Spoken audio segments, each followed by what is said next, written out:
Money Matters is sponsored by Winona National Bank. Personalized banking. My main concerns about banking online was I wasn't sure I had control over it like I did if I did banking actually in a bank. My kids told me that, Mom, you can do this. It makes life a lot easier to be able to do it right at your home without having to even go to the bank. I can just do it wherever I am. I do not consider myself a techie person, but they make it very easy. I did not feel mobile banking was difficult to learn at all. Give it a try. You're going to like it. On Money Matters today, we're talking with Melissa Luckhart from Winona National Bank, and we're going to talk about SBA loans. And Melissa, thank you for being with us today. Thank you. I guess to start us off, first tell us a little bit about the Small Business Administration and what they do. Yes, the U.S. Small Business Administration, or SBA, has been around for a long time and helps businesses primarily with loans, but they also offer counseling sessions or other forms of assistance. Their main purpose is to assist businesses to access capital, and then in return to create more jobs and increase or expand the tax base. So then could you explain to us what is an SBA loan?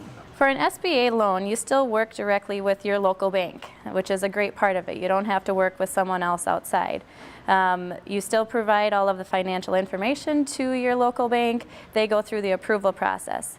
It's then up to your bank to get in contact with the SBA and determine if they partially guarantee or service the loan. Winona National still does its own lending. When would you consider doing an SBA loan? We consider making a loan, an SBA loan, when we otherwise wouldn't be able to help that business. It allows us to extend or lend more money to them, extend the loan terms, and approve a loan that we otherwise wouldn't have been able to offer to the business. So what does the SBA consider to be a small business? The SBA has a couple different definitions of what a small business is. One of them relates more to the type of industry that you're in or the company. For example, if you're a manufacturing company or a retail business.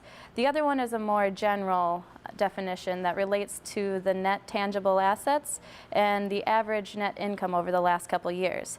Now, if you're a startup business, it's a little different because you're not going to have that financial history. So then it relates more or is based off of the business projections. So what types of loan programs are available through the SBA? There are multiple different types of SBA loans, but some of the primary ones are the SBA Express, the 7A loan, or the 504 loan. The primary difference between those loans relates to the percentage of the guarantee that the SBA does, the maximum loan amount, and how the SBA is involved. For example, for an SBA Express loan, the maximum loan amount is $350,000, and the SBA only guarantees up to 50%, versus the 7A loan, that can go up to $5 million, and they could guarantee even up to 85% of that loan. Now, sometimes that's only 75% depending on the overall loan amount, but it can be up to 85%. So what do I use the money for? What can I use it for? Both startup businesses and existing businesses can use it for multiple purposes.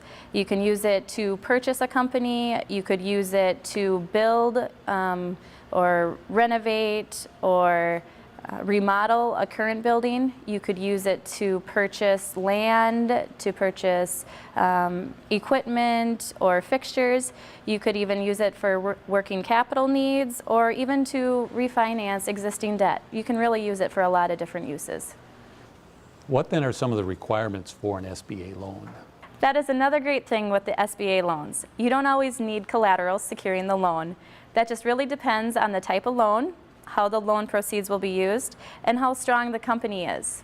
One requirement that they do have is the personal guarantees for any individual that owns 20% or more of the company.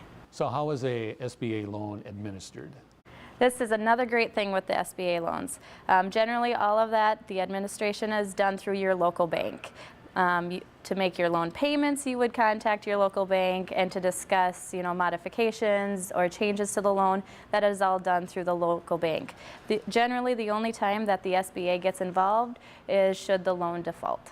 All right, well, that sounds great. Melissa, thank you so much for all that great information about the SBA loan. Yes, thank you.